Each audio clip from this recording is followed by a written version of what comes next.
चलो बच्चों देखो, तो कल हमने कुछ क्वेश्चंस किए थे basic fundamental principle of counting से related.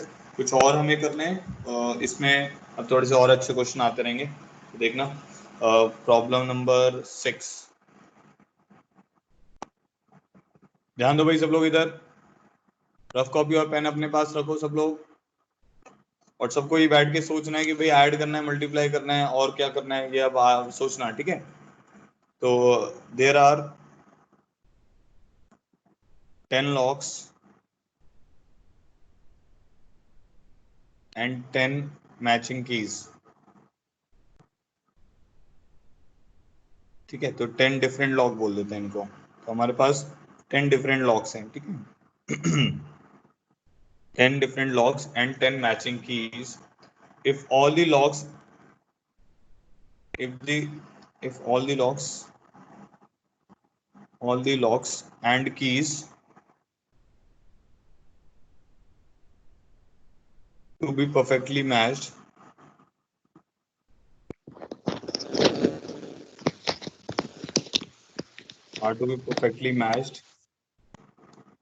find the maximum number of trials.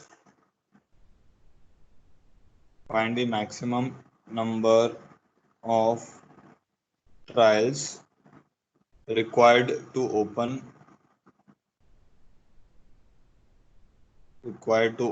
all the logs. बताओ भाई क्या आंसर होगा इसका। 10 डिफरेंट लॉक हैं और 10 मैचिंग कीज हैं, ठीक है। आपको क्या करना है, एक लॉक के अंदर उसकी की को मैच कराना है, ठीक है। तो और हमें मैक्सिमम नंबर ऑफ ट्रायल्स निकालने हैं to open all the locks. Find the maximum number of trials required to open all the locks.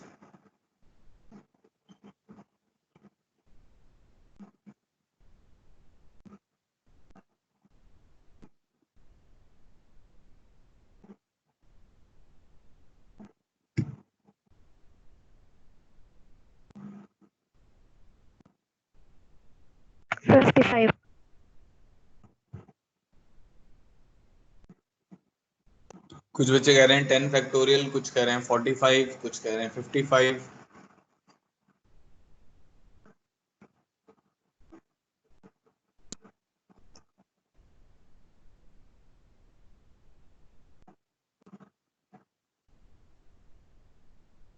देखो ऐसे सोचो अब इसमें कि हमारे पास 10 लॉक्स हैं, L1 L2 55 sir, L3 L4 ऐसे करते करते L9 और L10, ठीक है। 10 लॉक्स हैं। अब क्या 10 कीज हैं, बट आपको ना जो लॉक ओपन अप करना है वो मिनिमम ट्रायल में ओपन अप नहीं करना है, पहली बारी में ओपन अप नहीं होना चाहिए। मैक्सिमम नंबर ऑफ ट्रायल्स में बोला है ना उसने, तो पहले लॉक ओपन अप करने के लिए कितने वेज चाहिए होंगे आपको? 10 वेज।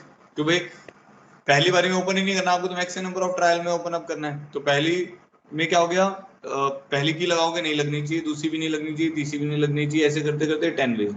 अब जब ये ओपन अप हो गया तो अब तो आपको एक की इसमें आपने फिट कर दी ना।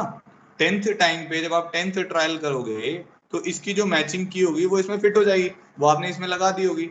अब वो तो केस हट गया। अब आपके पास कितने बचे? 9 लॉक्स बचे और 9 कीज बची। तो इसको ओपन अप करने के लिए कितने मैक्सिमम वेज चाहिए होंगे? 9। अब ऐसा तो करोगे नहीं ना कि वो जो मैचिंग की है उसको निकाल के आप इसमें लगाने लग जाओगे, ऐसा तो नहीं करोगे, ठीक है। अब इसमें कितने लगेंगे? 8 लगेंगे, इसमें कितने लगेंगे? 7 लगेंगे, और इसमें लास्ट में एक ही की बचेगी, इसमें 2 की बचेंगी। इतना सबको समझ आ गया होगा कि भाई लॉक 1 को ओपन अप करने के मैक्सिमम ट्रायल्स मेरे पास 10 हैं, ठीक है। लॉक 2 को ओपन अप करने के मैक्सिमम ट्रायल्स मेरे पास 9 हैं। लॉक 3 को ओपन अप करने के लिए मैक्सिमम ट्रायल्स मेरे पास 8 हैं, एंड सो ऑन, ठीक है। अब अगर अब आप एक एग्जांपल को ना थोड़ा सा छोटा करो। मान लो 2 लॉक आपको 2 लॉक ओपन अप करने हैं, तो कितने ट्रायल होंगे? 90 ट्रायल थोड़ी होंगे, 90 भी तो ट्रायल हुए। भाई पहले में 10 किए, आप ऐसे करो ना, आप ऐसे ले लो कि भाई 10 चाबियां और 2 ताले हैं आपके पास, तो मैक्सिमम नंबर ट्रायल कितने हुए? एक बार खुला नहीं खुला, दूसरी बार खुला नहीं खुला, तो 10वें ट्रायल पे खुलेगा तो पहला लॉक खुल गया, दूसरा लॉक 9 पे खुला। तो कितनी बार आपने किया, कितने ट्रायल किए? 90 नहीं तो किए, 90 थोड़ी कर दिए। तो देखो इस प्रॉब्लम में यही है कि अगर आप ऐसे सोचोगे कि सारे लॉक ओपन अप होने चाहिए तो आप मल्टीप्लाई कर दोगे, बट ऐसा नहीं हो रहा ना। आपने तो दो लॉक खोलने हैं, तो पहली बार पहले लॉक को खोलने के लिए मैक्सिमम 10 ट्रायल हुए, दूसरे लॉक को खोलने के लिए कितने हुए? 9 ट्रायल्स हुए। दोनों साइमल्टेनियसली तो खुल रहे हैं, but total number of trials तो 19 ही हुए ना, इसमें ऐड होगा, तो इसीलिए जो मैक्सिमम नंबर ऑफ ट्रायल्स आएंगे वो हमारे पास आ जाएंगे 10 plus 9 plus 8 plus so on to 2 plus 1, तो ये एपी का सम हो गया, तो 10/2 इंटू फर्स्ट प्लस लास्ट, तो ये 55 is the answer.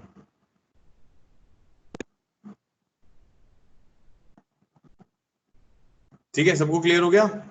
10 plus 9 plus 8 plus 1 to 1 plus 2। ठीक है, चलो आगे बढ़ते हैं। तो थोड़ा सोच के करना है, क्योंकि ना देखो अगर आप नहीं सोचोगे तो फिर आपसे अच्छे प्रॉब्लम तो बिल्कुल भी नहीं होंगे, तो इसीलिए इसमें दिमाग तो लगता है। आगे बढ़ते हैं 7th प्रॉब्लम पे।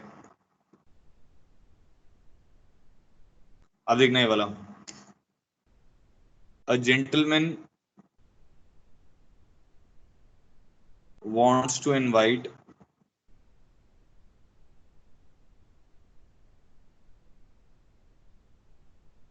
6 friends. In how many ways can he send invitation cards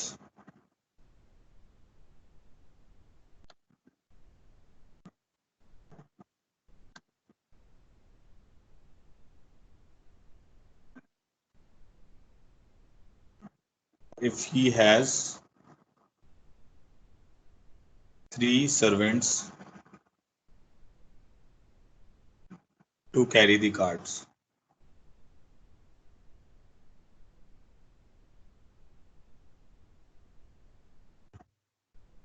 बताओ भाई।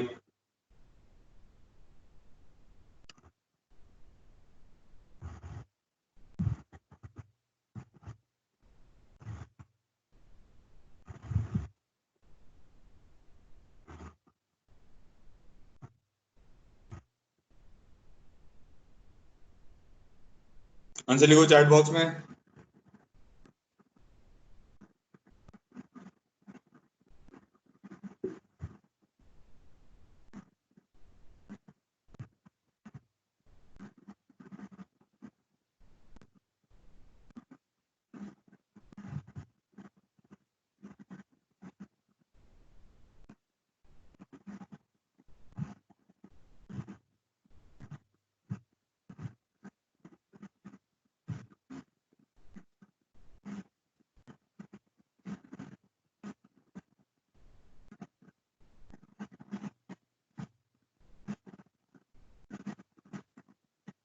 थोड़ा सा आज नेटवर्क का इशू है बारिश के कारण, तो अगर ऐसे कुछ प्रॉब्लम आती है तो आप थोड़ा सा वेट करें, अपने आप ही आ जाएगा, स्क्रीन वगैरह सब अपने आप आ जाएगा।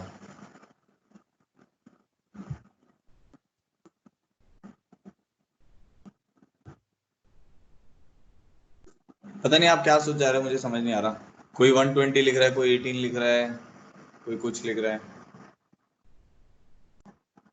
देखो अब आप ऐसे सोचो इस प्रॉब्लम को, ये जो प्रॉब्लम है ना, ये कुछ इस टाइप का प्रॉब्लम है, इसमें ना दो ही टाइप के आंसर पॉसिबल होते हैं, या तो 3 की पावर 6 या 6 की पावर 3, यही दो आंसर पॉसिबल होंगे इसमें, या तो 3 की पावर 6 या 6 की पावर 3, और वो हमें सोचना पड़ेगा। ठीक है, तो वो सोचते हैं।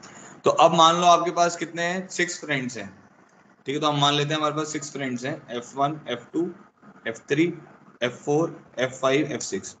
तो ठीक है, एक इसमें मूविंग ऑब्जेक्ट होगा, तो जो मूविंग ऑब्जेक्ट होगा आपको उसकी डायरेक्शन से सोचना है। ठीक है, और एक होगा स्टेशनरी, तो मूविंग और स्टेशनरी से सोचना है आपको कि भाई मूव कौन कर रहा है। अब जैसे जो इनविटेशन कार्ड है,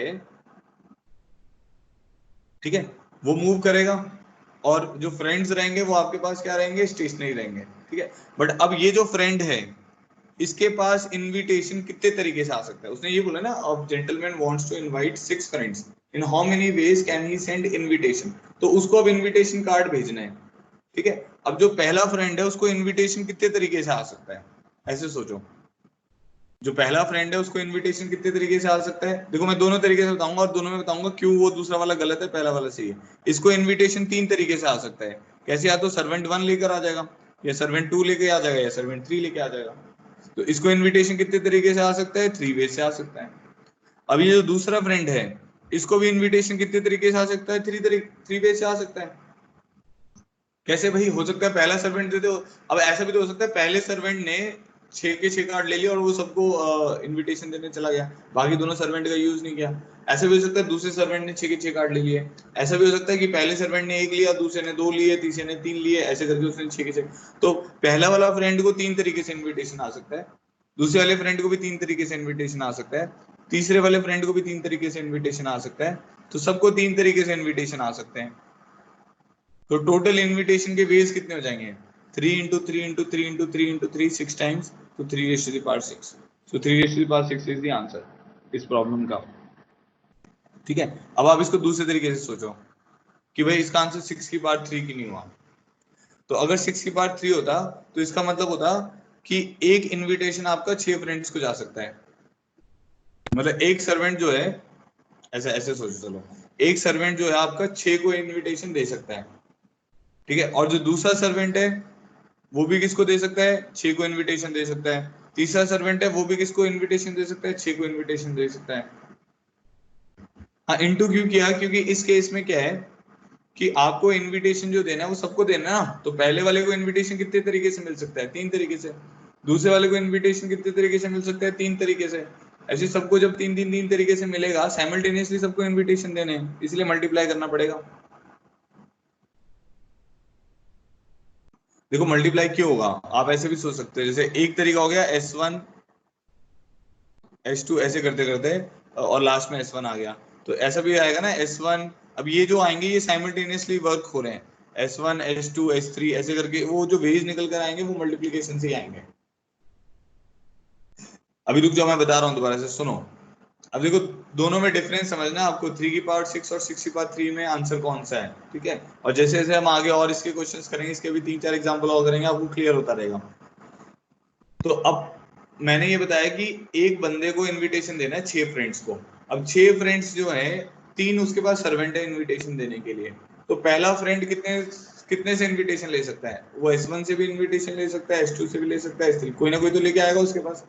तो पहले फ्रेंड को इनविटेशन लाने के लिए कितने वेज हैं? 3 वेज हैं। दूसरे फ्रेंड को इनविटेशन देने के कितने वेज हैं? 3 वेज हैं। तीसरे फ्रेंड को भी इनविटेशन देने के कितने वेज हैं? 3 वेज हैं। ठीक है, तो क्या होगा, ये सारे 3 वेज मल्टीप्लाई क्यों होंगे? जैसे एक बच्चे आदित्य क्वेश्चन है कि सर मल्टीप्लाई क्यों हो रहा है। देखो कैसे, मान लो आपके पास 2 ही फ्रेंड होते हैं, तो उसको प्रॉब्लम को छोटा करके सोचो। अब आपके पास 3 सर्वेंट्स हैं, S1 S2 S3 इनविटेशन देने के लिए। तो इसको देने के कितने वेज हैं? 3। इसको देने के कितने वेज हैं? 3। मैंने बोला 9 आंसर होगा। 9 कैसे आंसर आएगा? S1 S2 S1 S3। ठीक है, और क्या हो जाएगा यहाँ पे? S1 S1, तो ये 3 वेज S1 को लेके हो गए। ऐसे S2 S1 S2 S2 S2 S3, ये 3 वेज S2 को लेकर हो गए। S3 S1 S3 S2 S3 S3, समझ गए? तो ये टोटल 9 वेज आ रहे हैं, तो वो 3 इंटू 3 मल्टीप्लाई हो रहा है। 3 प्लस 3 नहीं होगा, 3 इंटू 3 होगा। तो इनको इनविटेशन सेंड करने के कितने वेज हो गए?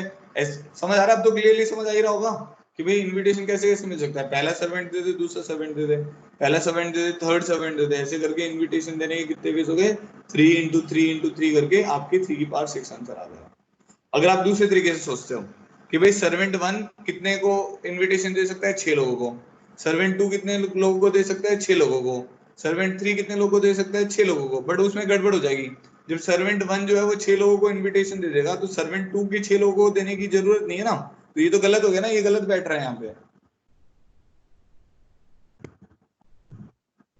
ठीक है, इसीलिए ये वाला तरीका इस डायरेक्शन से सोचने में थोड़ा सा गलत हो जाएगा। और अगर आप ऐसे बोलते हो 6 5 4, तो उसमें भी गलती होगी। 6 इंटू 5 इंटू 4 में क्या गलती होगी? क्योंकि आप बोल रहे हो ना कि S1 जो है वो 6 फ्रेंड्स को दे सकता है, बट S2 फिर 5 फ्रेंड्स को देगा, तो ऐसा नहीं है। ऐसा भी तो S2 तो है, पहले वाले को भी तो दे सकता है इनविटेशन, तो वो आप उसको गड़बड़ कर दोगे ना, आप उसमें से हटा दोगे वो वाले केसेस। ठीक है, तो इसीलिए इसका आंसर 3⁻6 होगा। अगर मान लो अभी भी किसी को समझ नहीं आया, घबराना नहीं है, अभी मैं और क्वेश्चन दे रहा हूँ, आपको समझ आने लग जाएगा। अब देखो मैं और क्वेश्चन दे रहा हूँ इसी टाइप का। अब खुद से सोचना है, किसी का आंसर नहीं देखना है। ठीक है, प्रॉब्लम 8 देखो। तो इसमें 2 ही टाइप के आंसर पॉसिबल है, या तो m की पावर n या n की power m।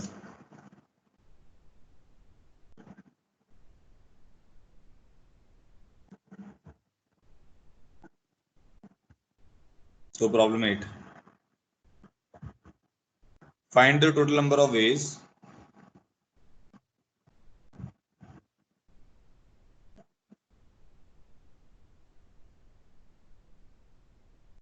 in which three distinct objects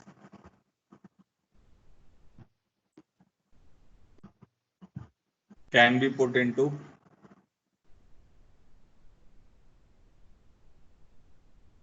two different boxes. Find the total number of ways in which three distinct objects can be put into two different boxes.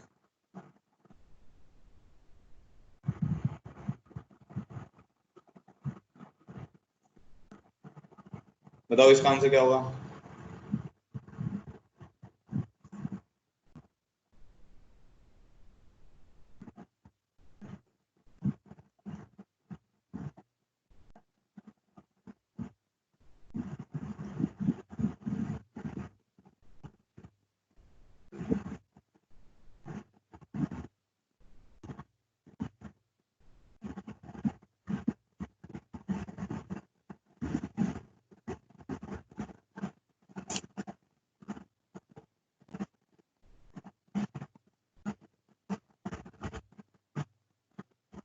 और देखो सबका 9 ही आ रहा है।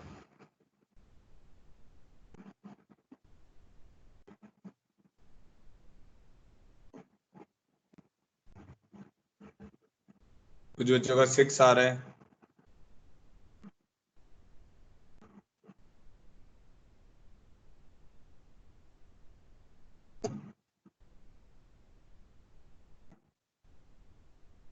ना तो इसका आंसर 6 है ना तो 9 है। सर 6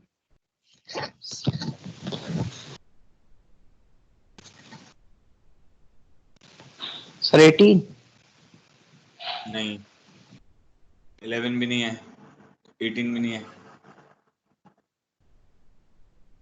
अरे मैंने बताया बस दो ही टाइप के तो आंसर पॉसिबल है, या तो 3 की पार्ट 2 पॉसिबल होगा या 2 की पार्ट 3 पॉसिबल होगा।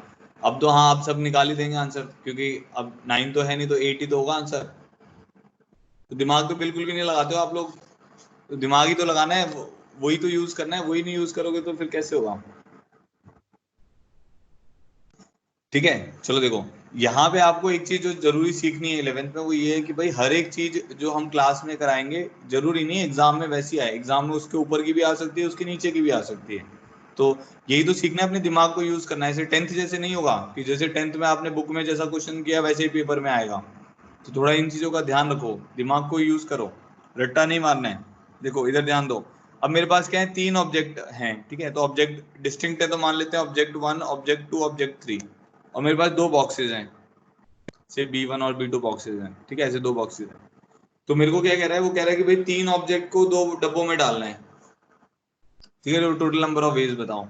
तो अब कौन मूव करेगा? यहाँ पे ऑब्जेक्ट जाएगा, जैसे वहां पे सर्वेंट जा रहा था तो यहाँ पे क्या जाएगा, ऑब्जेक्ट जाएगा, ठीक है। तो अब पहले ऑब्जेक्ट के पास कितने ऑप्शन है जाने के लिए?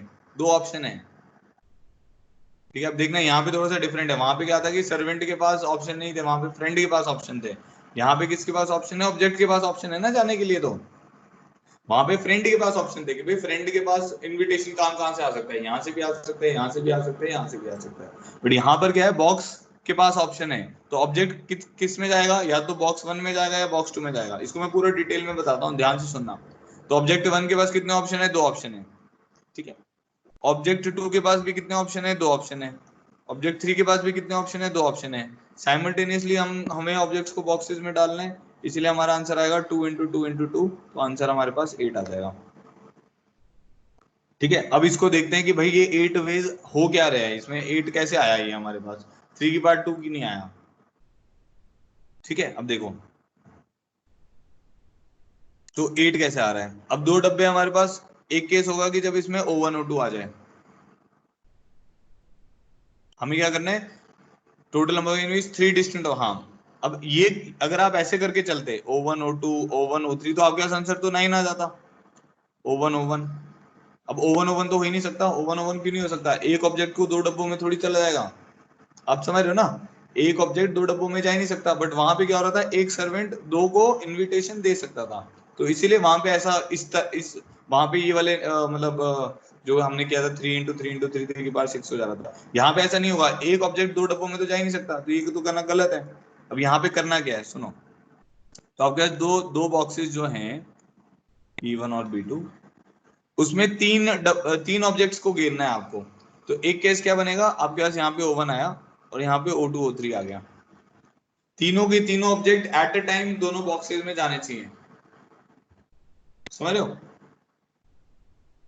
अब क्या होगा, O1 O2 की जगह ABC लिख लेते हैं, तो थोड़ा सा ना इजी रहेगा लिखने में। O1 O2 ये मान लेते हैं एक ऑब्जेक्ट A है, एक ऑब्जेक्ट B है और एक ऑब्जेक्ट C है। तो एक यहाँ पे A आया, यहाँ पे क्या आ गया, BC आ गया, ठीक है, एक पॉसिबिलिटी होगी।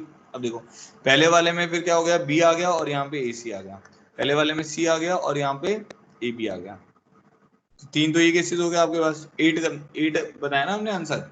अब नेक्स्ट क्या होगा कि यहाँ पे AB आ जाए और यहाँ पे C आ जाए, ये भी क्योंकि अलग अलग बॉक्सेस हैं, ठीक है। एक केस क्या होगा, BC आ जाए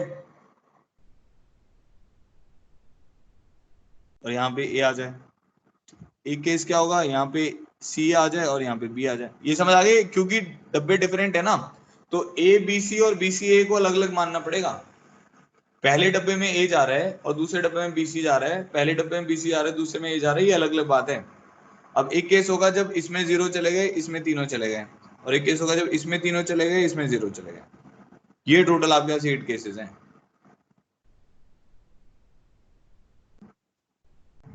देखो अब कंसर्न क्या था हमारा, कि हमें तीन ऑब्जेक्ट को total number of ways in which 3 distinct objects can be put into 2 different boxes. इसका मतलब है तीन के तीनों ऑब्जेक्ट आपके दोनों डब्बों में जाने चाहिए, तो तीनों एक में भी जा सकते हैं, एक एक में जा सकते हैं, दो एक में जा सकते हैं, ठीक है। ऐसा नहीं होगा कि एक एक में गया एक दूसरा, जैसे ऐसा नहीं कर सकते आप, ए को इधर भेज दिया, दूसरे को दूसरे में बी भेज दिया और सी बाहर ही बैठा हुआ है, ऐसा नहीं कर सकते। इस सी को भी कहीं ना कहीं आपको भेजना ही पड़ेगा, समझ गए।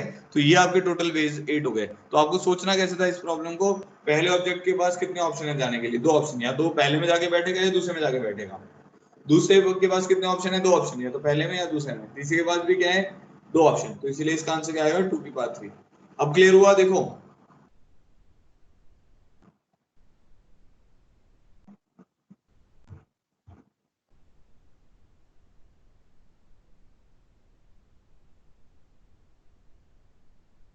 ऐसे ना आपको, देखो अब ये जो जो बैकग्राउंड है इसकी, कैसे 8 बना, ये आपको क्लियर होना चाहिए, क्योंकि आगे जो प्रॉब्लम आएंगे ना वो इनसे मुश्किल आएंगे। और तो आपको अगर यही क्लियर नहीं होगा कि 8 कैसे बन रहे हैं और 8 केसेस कौन से हैं, तो आपको आगे चल के थोड़ी और दिक्कत आएगी, तो इसीलिए थोड़ा ध्यान देना है, ठीक है। अब इसी के ऊपर बेस्ड एक और क्वेश्चन दे रहा हूँ, अगर जिसको ये क्लियर हो गया होगा ना, वो ये 9th कर लेगा। देखते हैं, find total number of veg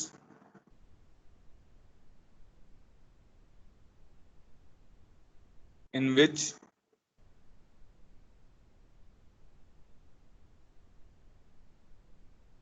n distinct objects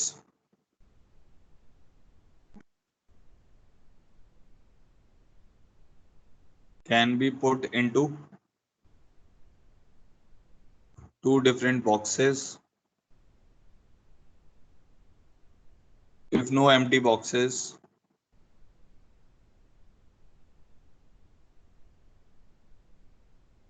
are allowed। एक ना इसमें क्वेश्चन का मतलब भी समझो, ठीक है।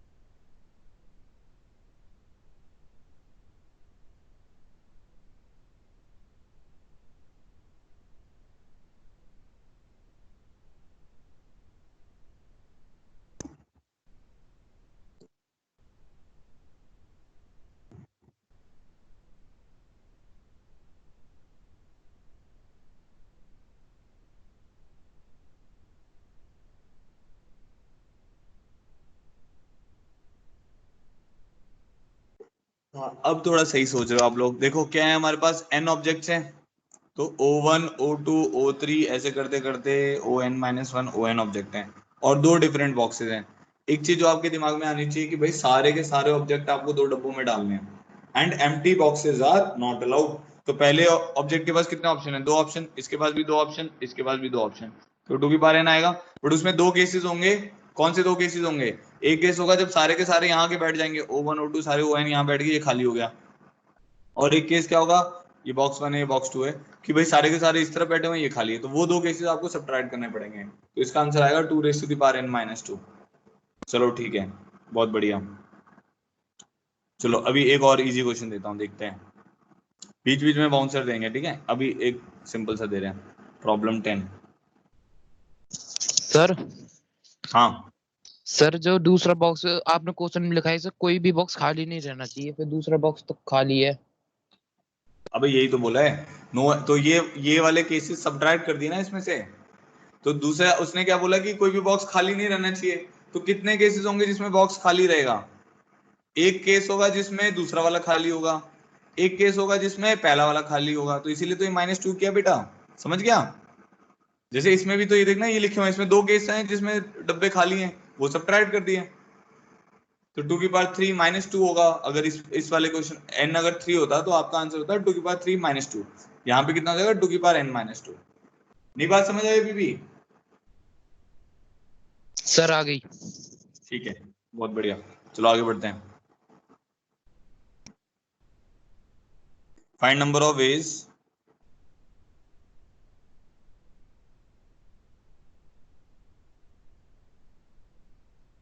in which one can post 4 letters in letter boxes, in sorry 6 letter boxes।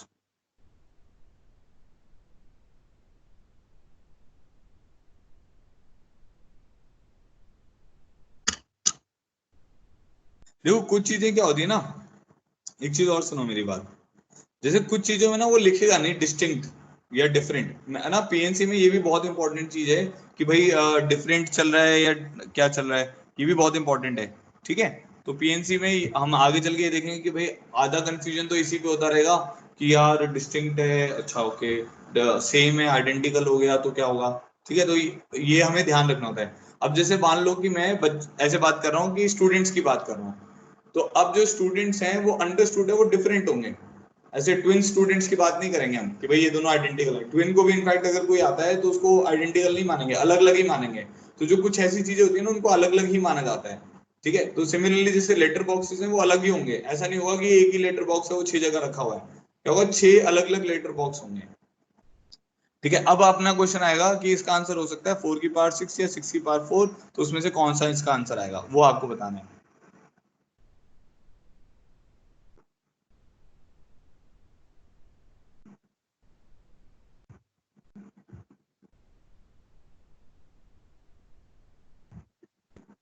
Sir 4 की पावर 6। कैसे 4 की पावर 6 कैसे होगा बताना बेटा। सर सॉरी, क्या 6 की पावर 4। 6 की पावर 4।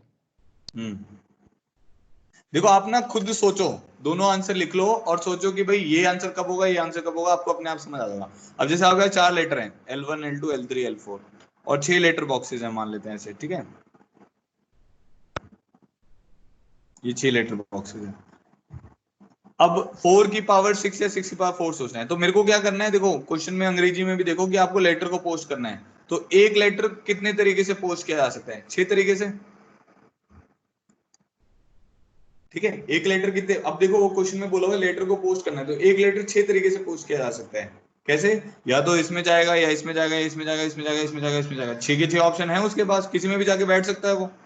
अच्छा दूसरे वाले के पास क्या ऑप्शन है? इसके पास भी 6 हैं, इसके 5 5 थोड़ी होंगे। अगर आप 5 लिख रहे हो तो गलत लिख रहे हो आप, समझ रहे हो? क्योंकि भाई एक लेटर बॉक्स में ऐसा भी तो हो सकता है कि भाई चारों के चारों लेटर इसी लेटर बॉक्स में आ गए और वो पोस्ट हो गए अपने आप ही, जो भी आएगा पोस्टमैन आएगा लेके चला जाएगा। तो इसके पास भी 6 ऑप्शन है, इसके पास भी 6 ऑप्शन है, इसके पास भी 6 ऑप्शन है। साइमल्टेनियसली सबको पोस्ट करना है, इसलिए इसका आंसर होगा 6 की पावर 4। अब देखो अगर आप 4 की पावर 6 सोचते हो तो वो क्यों गलत है? 4 की पावर 6 कब होगा? जब मैं ये सोचूंगा कि भाई इस डब्बे में 4 लेटर आ सकते हैं, इस डब्बे में 4 आएंगे तो दूसरे वाले में तो 4 आ ही नहीं पाएंगे। लॉजिकल सी बात है ना भाई, जब 4 लेटर तुमने एक ही डब्बे में डाल दिए, 4 लेटर तुम बोल रहे हो एक ही डब्बे में डालोगे, तो दूसरे में तो आएंगे नहीं 4। तो इसीलिए वो डायरेक्शन गलत है, तो ये सोचना ही गलत हो जाएगा आपके लिए। तो आपको समझ आ जाएगा कि दूसरा वे एक्चुअली में गलत हो रहा है, जैसे मैंने आपको सर्वेंट वाले केस में बताया था। ठीक है, समझ आया? चलो अब नेक्स्ट करते हैं। जिसको नहीं समझ आया ना वो घर पे बैठ के आराम से तसल्ली से सोचे इस पे। थोड़ा सा टाइम जरूर लगेगा क्योंकि ना मैंने देखा है रफली 50% स्टूडेंट्स को ना ये एनोलॉजी बनाने में टाइम लग जाता है। एनोलॉजी मतलब ये सोचना, इसमें अलग तरीके से सोचना होता है ना चैप्टर में, इसमें ऐसा नहीं स्ट्रेट फॉरवर्ड नहीं है, इसमें घुमा फिरा के सोचना है, तो कुछ बच्चों को इसमें टाइम लगता है, तो घबराना नहीं है, इसको करते रहना है। चलो आगे बढ़ते हैं, नेक्स्ट देखते हैं। Next is 3 dices are rolled. 3 dice, dice मैंने कल भी बताया था, प्लूरल वर्ड होता है ये, तो मतलब 3 डाई हैं, डाई DIE जो होता है वो सिंगुलर होता है, तो 3 डाई को हम डाइस बोल देंगे, ठीक है, आर रोल्ड। तो बेसिकली 3 डाइस हैं हमारे पास, हमने उनको रोल कर दिया, ठीक है। Find number of possible outcomes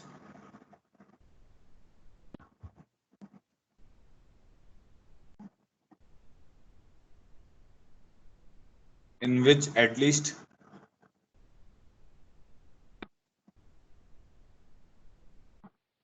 one dice show 5। इनमें से कम एक डाई को 5 शो करना ही करना है। Find the number of possible outcomes in which at least one die show 5। बताओ भाई इसका आंसर।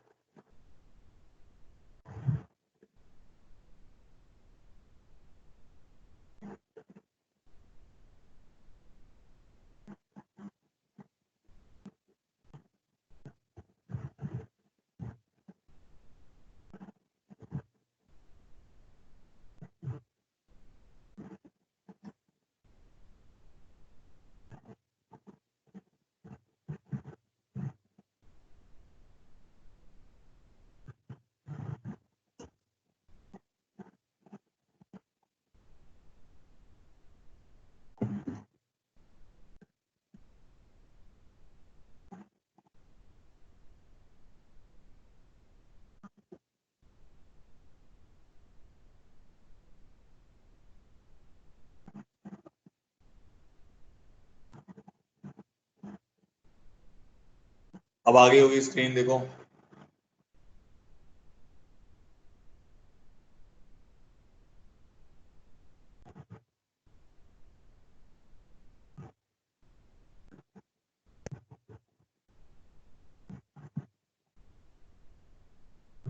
खुशी गुप्ता आप बताओ बेटा कैसे किया आपने? माइक है तो माइक से बोलो।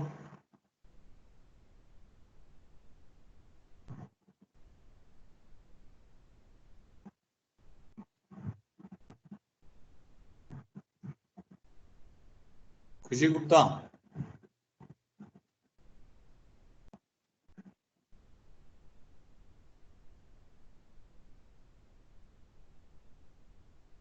91 इज द करेक्ट आंसर।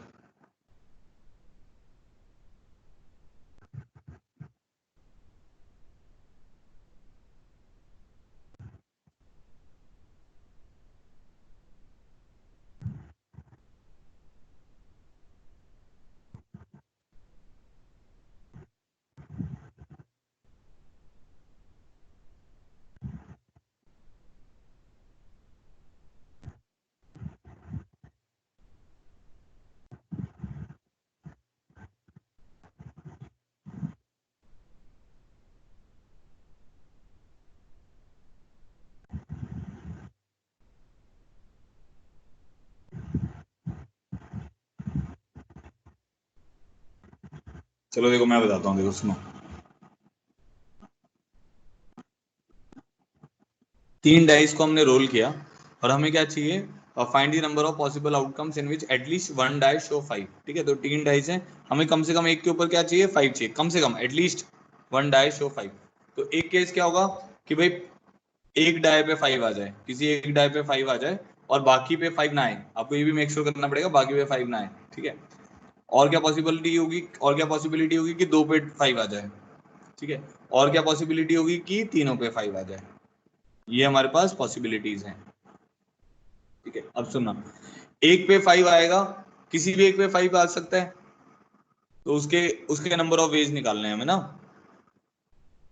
तो किसी भी एक पे 5 आएगा तो वो क्या होगा, इन तीन में से किसी एक जगह को हमें सिलेक्ट करना पड़ेगा जहां पे 5 आएगा, क्योंकि अगर 5 पहले वाले पे आएगा तो वो अलग बात होगी, 5 दूसरे वाले पे आएगा तो वो अलग बात होगी, 5 तीसरे वाले पे आएगा तो वो अलग बात होगी। तो सिलेक्शन के लिए हम हमेशा यूज करते हैं एनसीआर, ठीक है। हम हमेशा ही एनसीआर का यूज करेंगे, एनपीआर का यूज कम करेंगे, जैसे मैंने आपको पहले ही बताया था।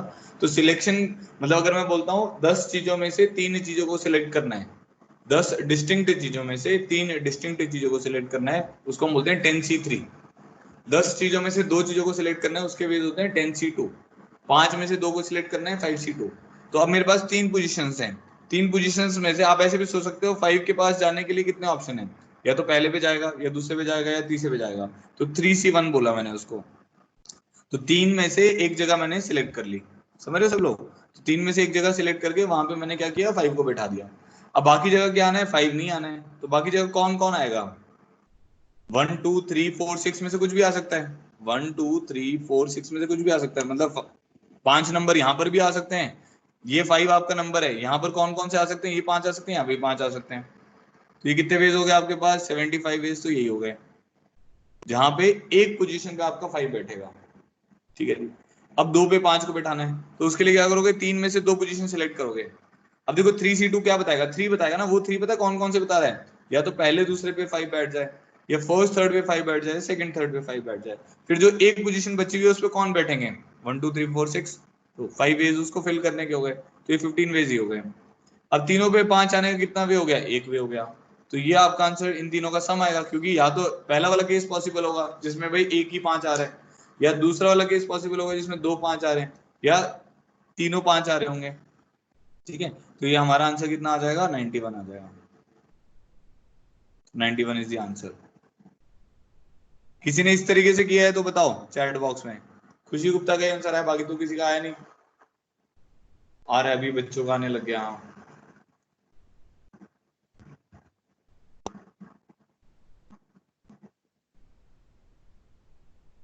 हाँ, खुशी भारद्वाज का भी आ गया, प्रिंस का भी आ गया, खुशी गुप्ता का भी आ गया, ओके ठीक है। अच्छा देखो बेटा, इसमें क्या था, देखो मैं एक बार दोबारा से बता रहा हूँ। इसका दूसरा तरीका भी है, अभी पहला तरीका मैं बता रहा हूँ, इसके बाद दूसरा तरीका बताऊंगा इसका। तो क्या है, हमारे पास 3 डाइस हैं और हमने 3 डाइस को रोल किया, और हमें बोला है कि भाई हमें क्या चाहिए, कम से कम एक 5 आना चाहिए हमारे पास, एटलीस्ट वन डाई, मतलब at least one dice should show 5। तो हमने क्या मान लिया कि भाई किसी एक डाइस पे 5 आएगा, फिर हमने क्या मान लिया किसी 2 डाइस पे 5 आएगा, फिर हमने क्या मान लिया किसी 3 डाइस पे 5 आएगा, ऐसा मान के हम चले। तो किसी एक डाइस पे 5 आएगा, तो वो कौन से डाइस पे 5 आएगा ये बताओ। भाई पहले भी आ सकता है, दूसरे भी आ सकता है, तीसरे भी आ सकता है, तो इसीलिए हम क्या बोलेंगे, 3C1। 3C1 कहने का मतलब क्या हो गया, 3 डाइस में से मैंने किसी एक डाइस को सिलेक्ट कर लिया, उस पर 5 आएगा। अब बाकी 2 पे क्या आ सकता है, बाकी 2 पे 1 2 3 4 6 आ सकता है, ठीक है। तो 5 नंबर आ सकते हैं, तो दूसरे डाइस पे 5 आ सकते हैं, तीसरे पे 5 आ सकते हैं, तो पहले के कितने वेज हो गए हमारे पास, 75 वेज हो गए। अब 2 पे 5 को बैठाना है, तो 2 पे किन 2 पे 5 बैठेगा, या तो जैसे ये 3 बॉक्सेस हैं ए बी सी, या तो ए और बी पे 5 बैठ जाए, ठीक है, या तो ए और बी पे 5 बैठ जाएगा, या ए और सी पे 5 बैठेगा, या बी और सी पे 5 बैठेगा। तो कितने वेज हो गए ये, 3C2, 3 में से 2 को सिलेक्ट कर लिया ना हमने, तो उन पे आपने 5 को बैठा दिया। बाकी अब ये खाली डब्बा बचा, इसमें कितने नंबर आ सकते हैं, 5 नहीं आना चाहिए, बस 1 2 3 4 6 5 नंबर आ सकते हैं, समझ रहे हो। अच्छा नेक्स्ट क्या है हमारे पास, तीनों पे 5 आने का, उसके कितने वेज हैं, 1 वे हैं। तो 75, 15 और 1, इन तीनों को ऐड करेंगे क्योंकि अलग अलग केसेस हैं, या तो एक 5 आएगा, या 2 5 आएंगे, या तीनों 5 आएंगे, तीनों साइमल्टेनियसली तो आएंगे नहीं, तो इसलिए 91 हो गया, ठीक है। अब जब भी एटलीस्ट वाले केसेस आते हैं तो हम इन प्रॉब्लम को बाइजेक्शन से भी करने के लिए, बाइजेक्शन से भी करने का सोचते हैं। तो एक रूल होता है हमारे पास, उसको हम बोलते हैं बाइजेक्शन रूल। अब इसके बारे में सुनना, ठीक है, ठीक है। तो मेरे को क्या चाहिए था, at least one die number of veg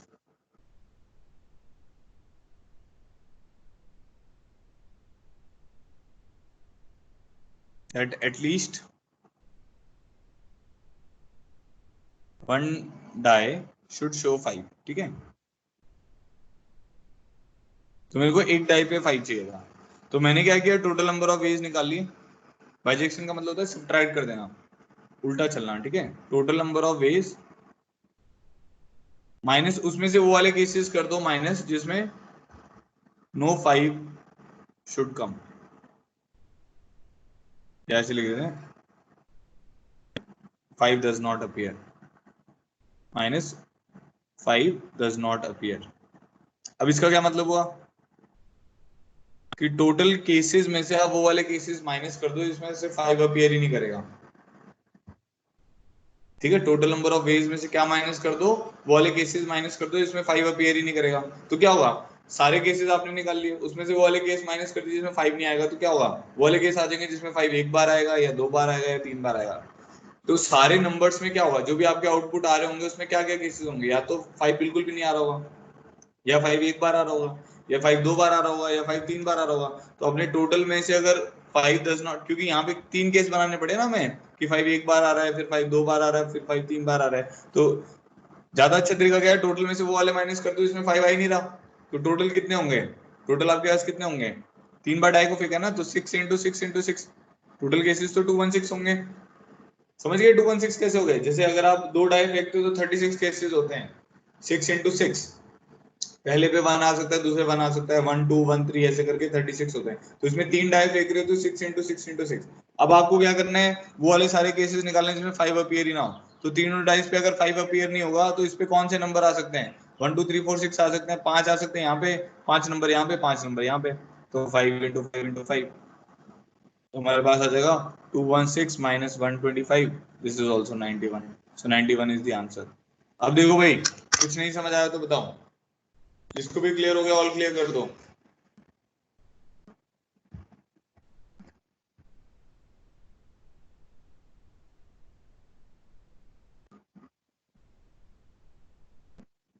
all clear करो भाई जल्दी से, पेंगुइन बनाओ नहीं तो।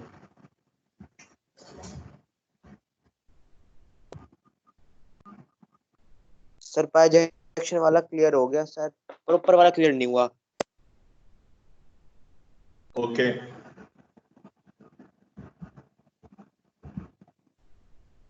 अभी बताता हूँ एक बार और।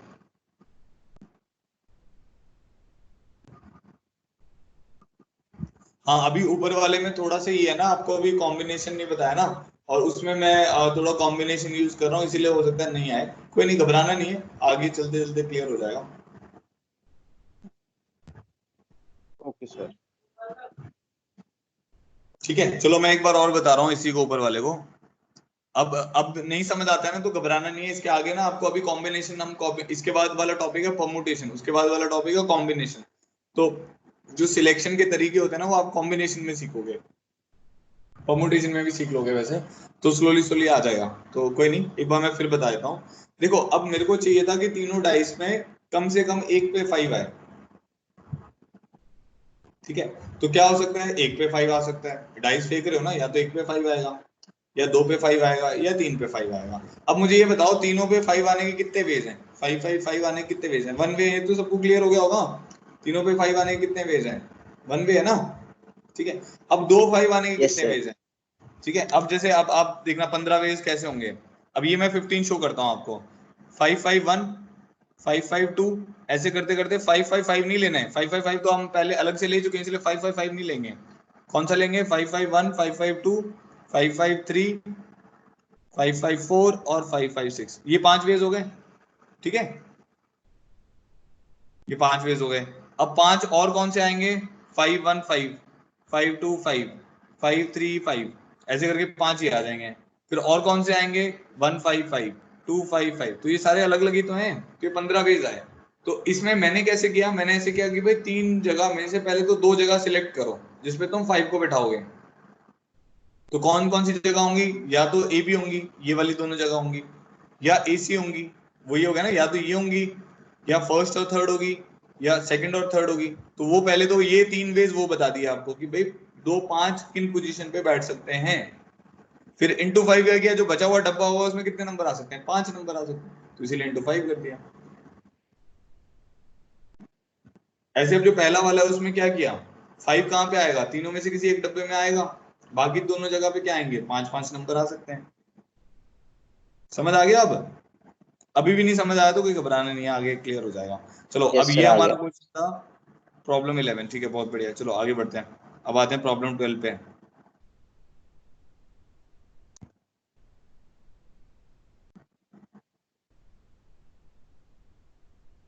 A letter log consists of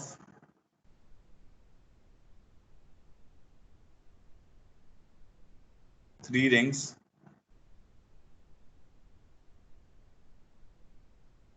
each marked with 10 different letters.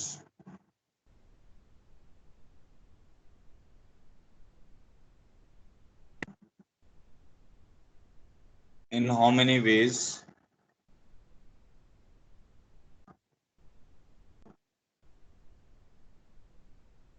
it is possible to make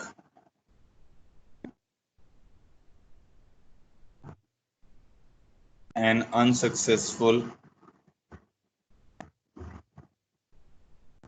attempt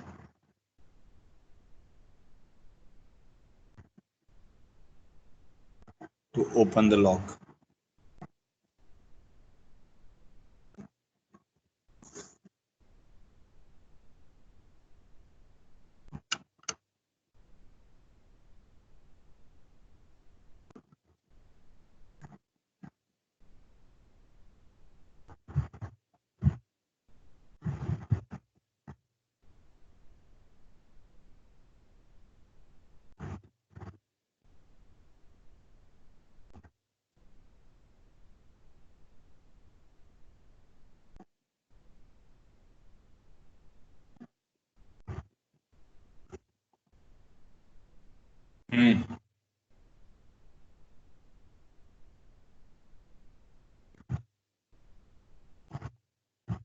Navdeep तू क्या बता रहा है? 10 की पावर 10 - 1 गलत लिख दिया तो 999।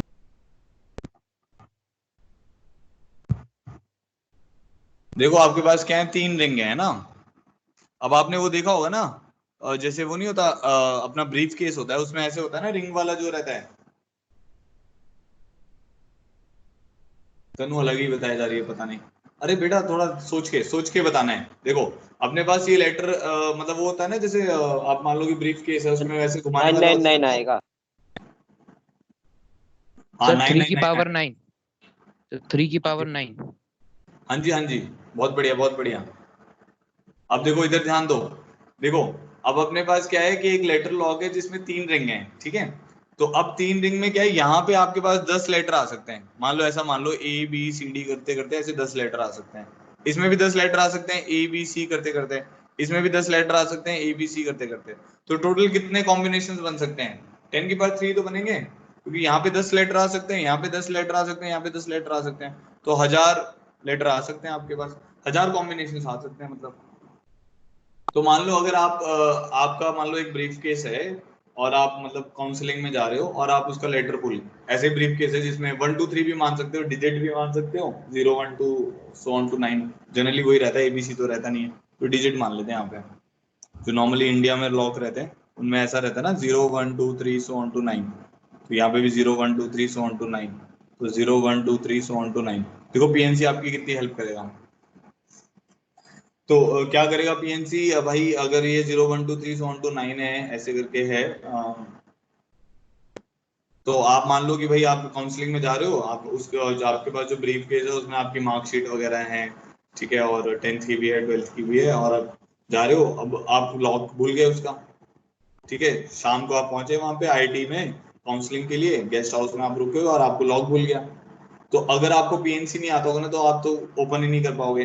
बट अगर आपको PNC आता होगा तो आपको पता है कि भाई कितने टोटल अटेम्प्ट्स में मैं तो इसको पक्का से खोल ही लूंगा। तो 1000 मैक्सिमम अटेम्प्ट हो गए ना, 1000 मैक्सिमम अटेम्प्ट में तो खोल ही लोगे। क्योंकि भाई अगर आप ऑर्डर में भी चलोगे तो 10 इंटू 10 इंटू 10,000 टाइम्स आपको ट्रायल करना पड़ेगा। तो अगर कल काउंसलिंग है तो आप तो ओपन करने की पूरी जान लगाओगे अपनी।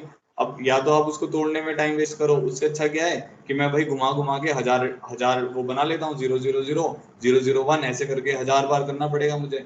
बट वो खुलेगा कितने से? एक ही से तो खुलेगा भाई। जो खुलना है लॉग वो तो कितने से खुलेगा? एक ही तरीके से खुलेगा, क्योंकि उसका एक नंबर आपने सेट कर रखा होगा। तो अनसक्सेसफुल अटेम्प्ट्स कितने हो जाएंगे? -1, क्योंकि एक करेक्ट अटेम्प्ट है हमारा। तो हमारा आंसर क्या आ जाएगा? 999। This is the answer. समझ आया अब आपको? इजी प्रॉब्लम था ये तो। Yes sir. देखो ऐसा नहीं सोचना है कि यार 3 की पावर 10 कर दो, 10 की पावर 3 कर दो, उसका क्वेश्चन का मतलब समझो। अगर आप वो नहीं समझोगे तो मैं आपको 1000 प्रॉब्लम भी करा दूंगा तब भी कोई फायदा नहीं है। आप समझ रहे हो? अगर जब तक आप मतलब नहीं समझोगे तो पेपर में मैं क्वेश्चन खुद से बना के डाल दूंगा तो आप कर ही नहीं पाओगे। तो इसलिए इंपॉर्टेंट ये है कि आप उसका मतलब समझो कि चल क्या रहा है क्वेश्चन में, और उसको हिंदी में सोच के उसका फिर आंसर बताओ। चलो अब आगे बढ़ते हैं। अब एक और अच्छा क्वेश्चन बता रहा हूँ आपको। तो दिस वाज क्वेश्चन नंबर 12। हाँ ठीक है, 13 देखो अब।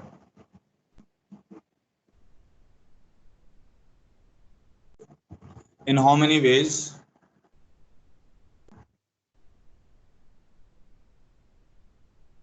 four different balls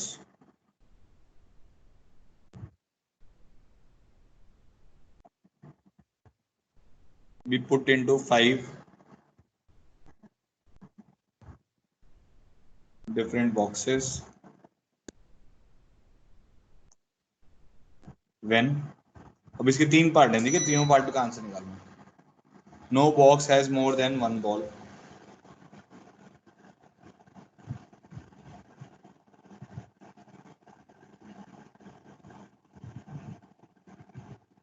no box has more than one ball, ठीक है।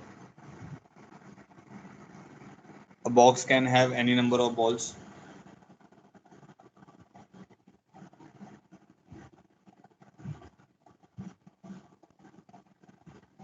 और C part, no box contain all the balls.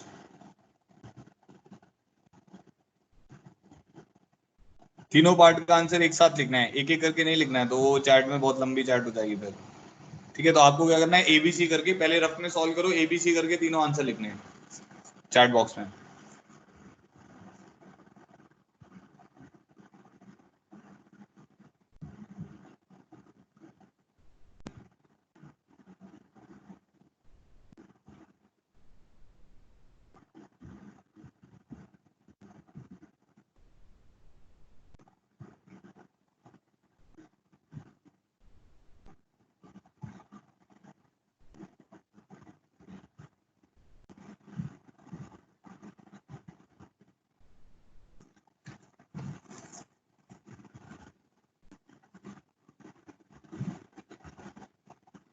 Tanisha सारे सही नहीं है।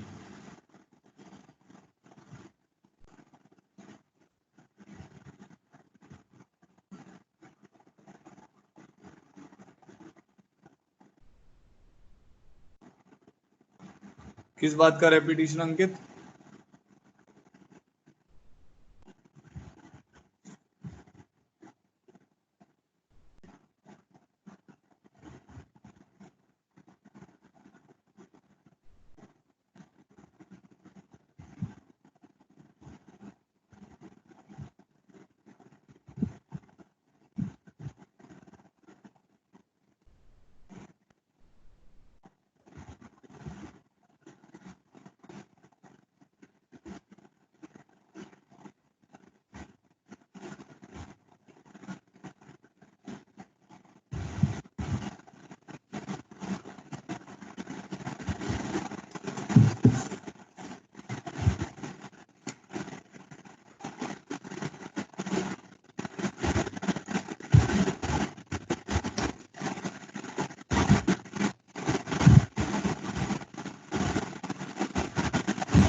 चलो मैं बताता हूँ।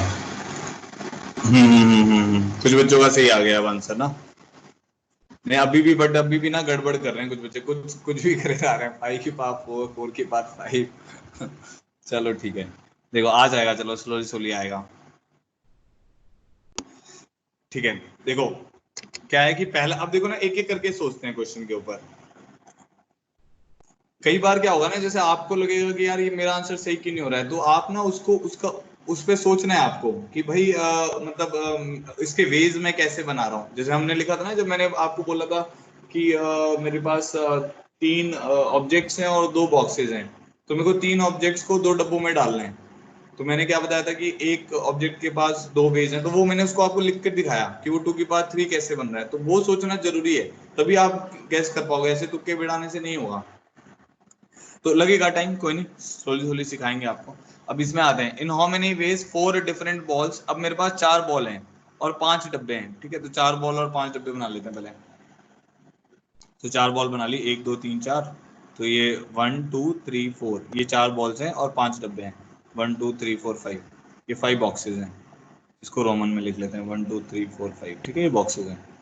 चलो जी, अब उसने क्या बोला कि भाई तेरे को इसको 4 बॉल को इन 5 डब्बों में डालना है। ऐसा नहीं है कि कोई भी बॉल बाहर रह जाएगी, चारों की चारों बॉल इन 5 डब्बों में ही जाएगी, ठीक है। अब उसने बोला ए पार्ट में क्या है, no box has more than 1 ball. अब इसका क्या मतलब हुआ, एक डब्बे में एक से ज्यादा बॉल नहीं आ सकती, ठीक है। एक डब्बे में एक से ज्यादा बॉल नहीं आ सकती। तो पहले पार्ट में क्या हो गया कि अब आप बॉल को डालोगे, तो पहली बॉल कितने डब्बों में जा सकती है, पहली बॉल के पास 5 ऑप्शन है ना, 5। भाई पहले डब्बे में जाके बैठे या दूसरे में जाके बैठे या तीसरे में जाके बैठे या चौथे में जाके बैठे या 5वें में जाके बैठे, बॉल को ही तो जाना है। डब्बा थोड़ी बॉल के पास उठ के आएगा, तो बॉल को जाना है। तो पहली बॉल के पास कितने ऑप्शन है, 5 ऑप्शन। अब मान लो पहली बॉल ने थर्ड डब्बा चुन लिया और वहां जाके बैठ गई। अब जो दूसरी बॉल है वो थर्ड डब्बे में जा ही नहीं सकती, क्योंकि तूने ये बोला हुआ है no box has more than 1 ball, कि भाई जो तेरा बॉक्स है उसमें एक से ज्यादा बॉल आ नहीं सकती। तो दूसरी बॉल कितने डब्बों में जाएगी, दूसरी बॉल के पास 4 ही ऑप्शन है, भाई वो थर्ड डब्बे में तो जा नहीं सकती। तो मान लो दूसरी बॉल पहले डब्बे में जाके बैठ गई अब, ठीक है। अब ये मल्टीप्लाई समझ आ रहा है क्यों कर रहे हैं, क्योंकि भाई पहली बॉल जब थर्ड में जाएगी, दूसरी फर्स्ट में जाएगी, तो वो अलग बात होगी क्योंकि डिफरेंट है। और जो दूसरी बॉल फर्स्ट में चली जाए और पहली थर्ड में चली जाए, वो अलग बात है, इसलिए वो मल्टीप्लाई भी होगा साइमल्टेनियसली। अब इसके पास कितने ऑप्शन होंगे, 3 ऑप्शन। इसके पास कितने ऑप्शन होंगे, 2 ऑप्शन। साइमल्टेनियसली करना है तो मल्टीप्लाई करेंगे, तो आंसर आएगा 5 इंटू 4 इंटू 3 इंटू 2, तो क्या आंसर आ जाएगा 120। तो पहले पार्ट का आंसर तो हो गया 120। ठीक है जी भाई साहब, कोई दिक्कत ही नहीं है। अब समझ आई, ये यहाँ पे रिस्ट्रिक्शन हो गई थी कि भाई एक डब्बे में मतलब एक ही बॉल आ सकती है, इसीलिए। चलो जी, अब उसने बोला दूसरे में कि अ box can have any number of ball. अब उसने बॉक्स में बोल दिया भाई एक डब्बे में चारों की चारों बॉल भी आ सकती हैं, ठीक है जी। तो अब दूसरे वाले पार्ट में आते हैं।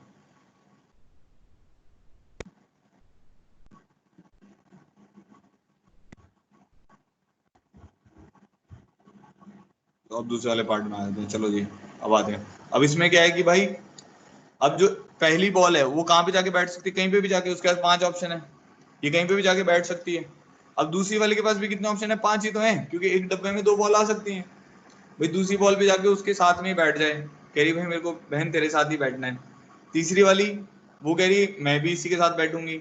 चौथी वाली वो कह रही है कहीं पे भी बैठ सकती है, उसके पास 5 ऑप्शन है ना, पांचों में से कहीं पे भी जाके बैठे, किसी को कोई दिक्कत नहीं है, क्योंकि एक डब्बे में एक से ज्यादा बॉल आ सकती है।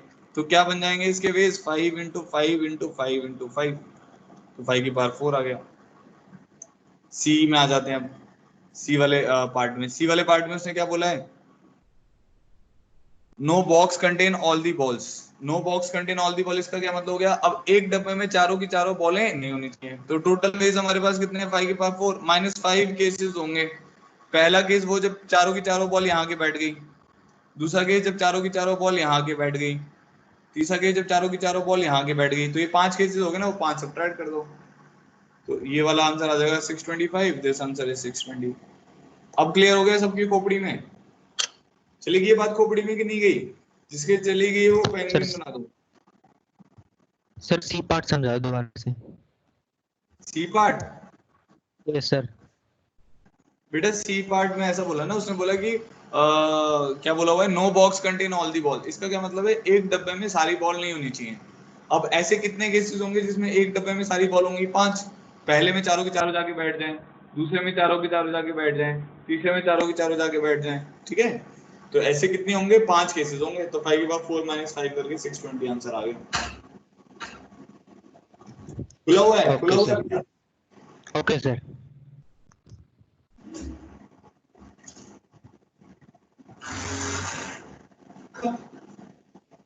वो उनके रूम में।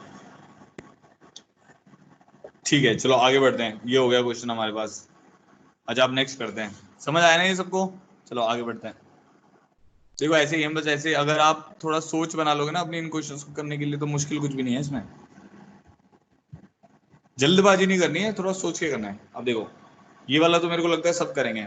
इन how many veg, in how many veg 5 different rings can be put into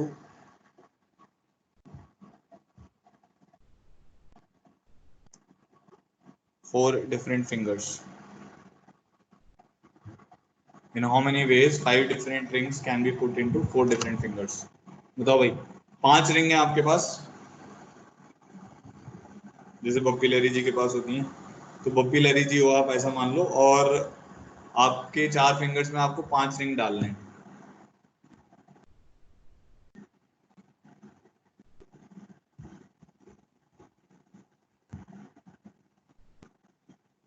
No. 4:5 is the answer.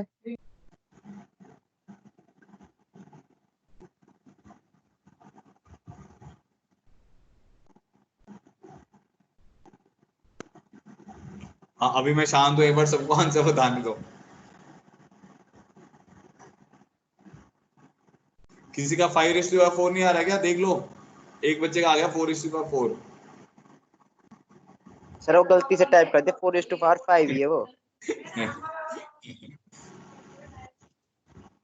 देखो दो गलती ही से टाइप आंसर पॉसिबल है, 4 की पावर 5 या 5 की पावर 4, है ना? अब उसने क्या बोला, अब देखो फिर सोचते हैं। इन how many veg 5 different rings, अब की 4 फिंगर्स हैं और रिंग है। अब एक रिंग कहाँ पे जाके बैठेगी? अब यहाँ पे देखो एक चीज और भी जो सोचने वाली है, एक जो चीज सोचने वाली है, इसमें क्या है ना, रिस्ट्रिक्शन कुछ नहीं होता। जब हम ऐसे डिस्ट्रीब्यूशन करते हैं रिस्ट्रिक्शन कुछ नहीं होता। तो जो बप्पी लहरी जी हैं वो एक फिंगर में 5 रिंग्स भी डाल सकते हैं, ये माना जा रहा है यहाँ पे। क्योंकि ना ऐसा, अब आप बोलोगे सर मेरी फिंगर तो छोटी है, उसमें तो 5 रिंग नहीं आएंगे, तो ऐसा नहीं है। इसमें ये माना जा रहा है, जैसे वही वाली बात होगी ना, टोटल नंबर ऑफ वेज निकाल रहे हैं, तो एक डब्बे में 5 बॉल आ सकती हैं, सेम वही तो कॉन्फ़िगरेशन है। तो एक फिंगर में 5 रिंग्स आ सकती हैं, ये यहाँ पे माना जा रहा है। तो पहली रिंग के पास कितने ऑप्शन होंगे? जैसे हमारे पास मान लेते हैं 4 फिंगर्स हैं, ठीक है, बप्पी लहरी जी का हाथ है। तो अब 5 रिंग, जो पहली रिंग है उसके पास कितने ऑप्शन है? पहली ring R1 R2 R3 R4 R5। तो पहली रिंग के पास कितने ऑप्शन है? 4 ऑप्शन है, कहीं पे भी जाके बैठ जाएगी पहली रिंग। तो इसमें भी जा सकती है, इसमें भी जा सकती है, एंड सो ऑन। तो हमारे पास क्या बन जाएगा?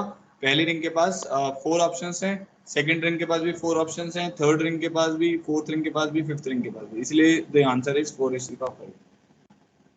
चलो ठीक है आगे बढ़ते हैं।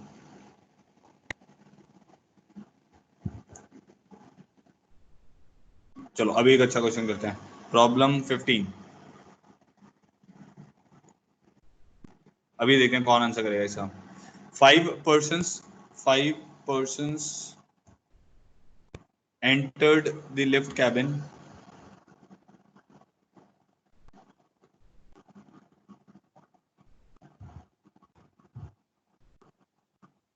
on the ground floor of 8th floor building। ठीक है, 5 persons entered the lift cabin on the ground floor of 8th floor building। ठीक है, if each of them can leave the cabin, if each of them can leave the cabin independently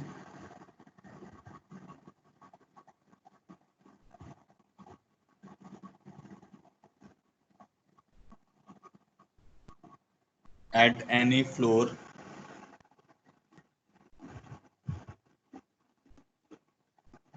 beginning with the first,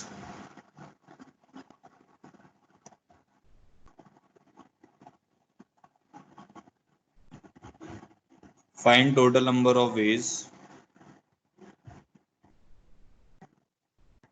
in which each of the 5 persons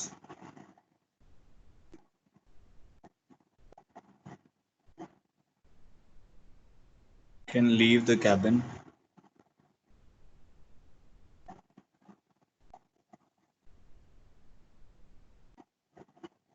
at any of the 7 floors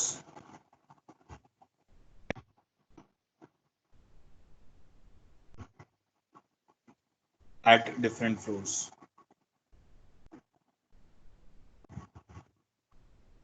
अच्छा basically ऐसा है इसमें कि 8 floor building में ना वो ground floor भी मान रहे हैं। जैसे हमारे पास मान लो ये ग्राउंड फ्लोर है, अब ग्राउंड फ्लोर के ऊपर हमारे पास 7 फ्लोर्स और हैं, F1 F2 F3 ऐसे करते करते ये 7 फ्लोर्स हैं, समझ गए?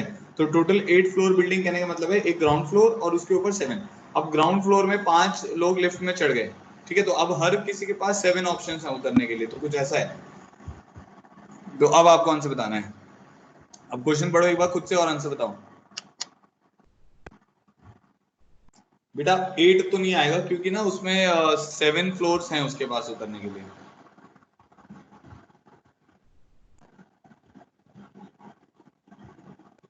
देख लो अब सब लोग अपना आंसर लिख दो। ये नवदीप 2520 कैसे लिखा है? इसमें क्या मल्टीप्लाई किया है क्या? 7 के पावर 5 - 7 किया, क्या किया है?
देखो इस सेंटेंस को पूरा पढ़ो।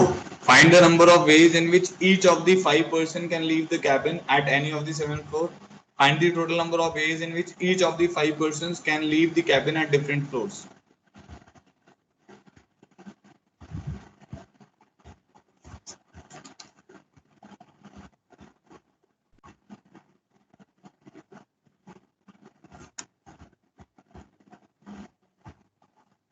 देखो हाँ, अब मैं बताता हूँ। अब क्या है, हमारे पास कितने लोग हैं? 5 पर्सन्स हैं, ठीक है। तो अब हमारे पास कुछ ऐसा बिल्डिंग है, ये ग्राउंड फ्लोर हो गई, तो ये जैसे मैंने बनाया था F1 F2 F3 ऐसे करते करते हमारे पास F7 F6 ऐसे, ठीक है। अब क्या हुआ, ग्राउंड फ्लोर पे 5 लोग अपने बोर्ड कर गए इसको, लिफ्ट को, ठीक है जी। अब क्या है कि उनको, अब जब लिफ्ट में सबके सब आ गए तो अब उनको क्या करना है, उतरना है।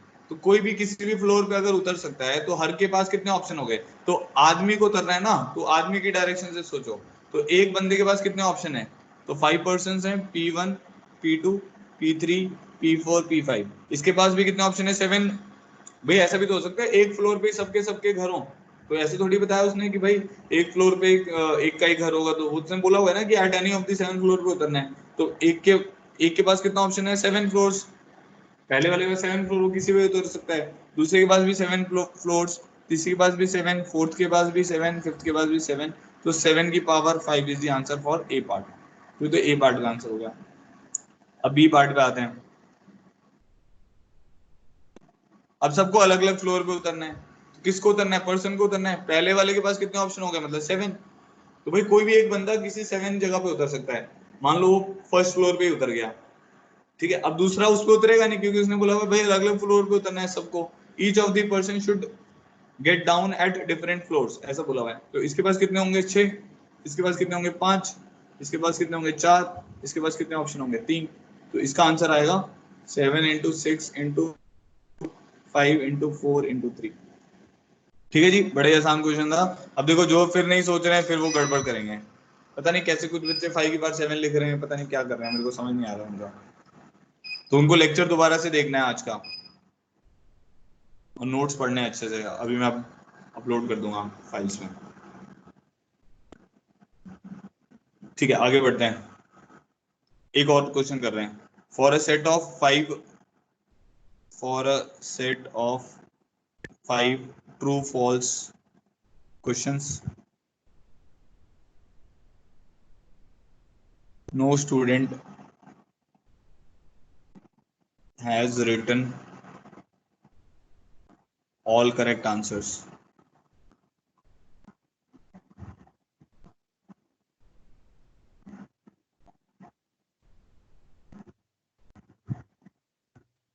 And no student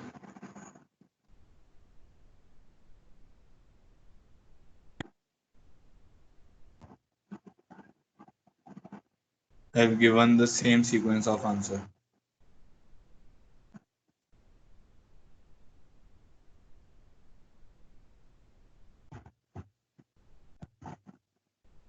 Find maximum number of students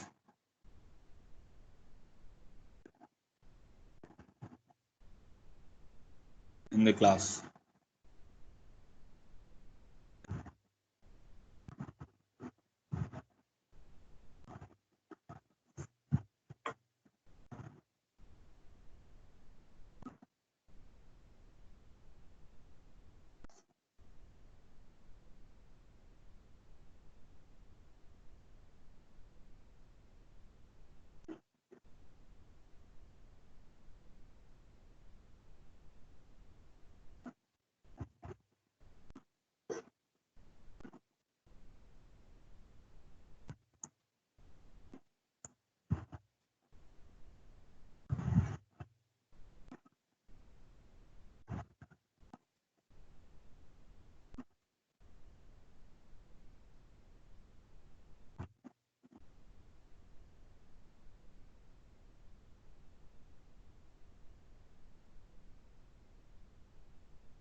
thirty one is the right answer. देखो कैसे, 5 ट्रू फॉल्स क्वेश्चन है हमारे पास, तो 5 क्वेश्चन हो गए, तो इसके क्या आंसर हो सकता है, ट्रू फॉल्स हो सकता है, दूसरे का भी क्या हो सकता है, ट्रू और फॉल्स हो सकता है, पांचवे का भी क्या हो सकता है, ट्रू। तो हर के कितने ऑप्शन हैं, आप समझ रहे हो 32 कैसे बनेंगे, 32 टोटल 32 मतलब सीक्वेंस ऑफ आंसर्स बन सकते हैं। कैसे, सबका टी टी टी टी आ जाए, एक ही हो गया, फिर क्या हो गया, T T T T F आ जाए, फिर ये एफ अरेंज हो सकता है, सेकंड का एफ आ जाए, थर्ड का आ जाए, फोर्थ का आ जाए, फिफ्थ का आ जाए, ऐसे करके, तो ये सब मल्टीप्लाई होंगे, इसीलिए आपके पास टोटल कितने हो जाएंगे 2⁵ बट उसने बोला किसी भी एक स्टूडेंट का, तो टोटल नंबर ऑफ सीक्वेंसेस इतने हैं।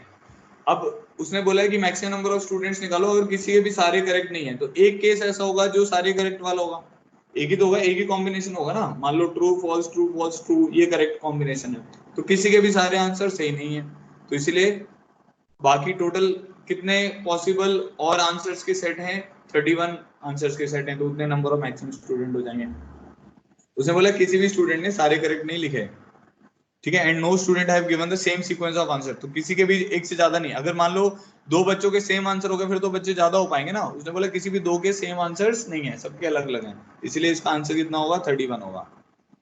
सबको क्लियर हो गया?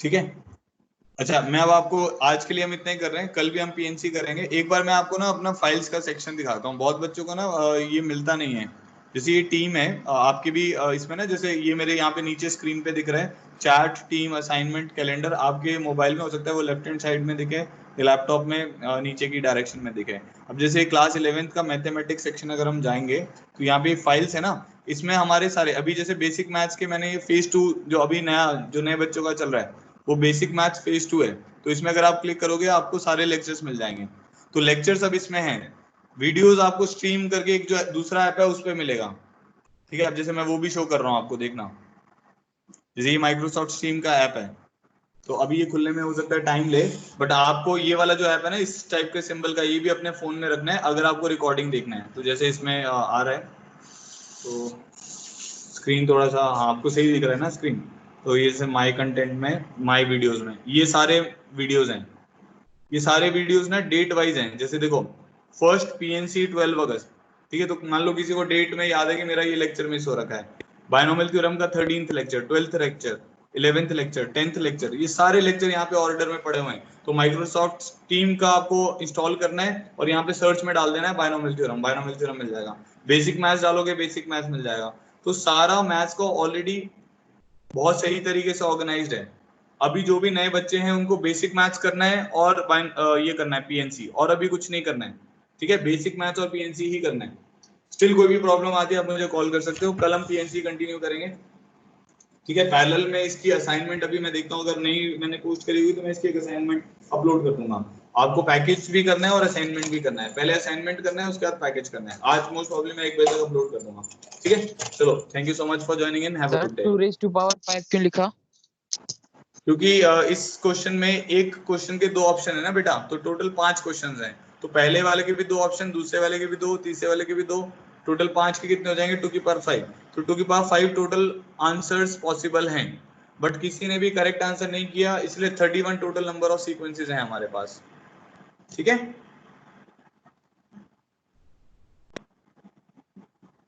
चलो अब मिलते हैं, कल मिलेंगे।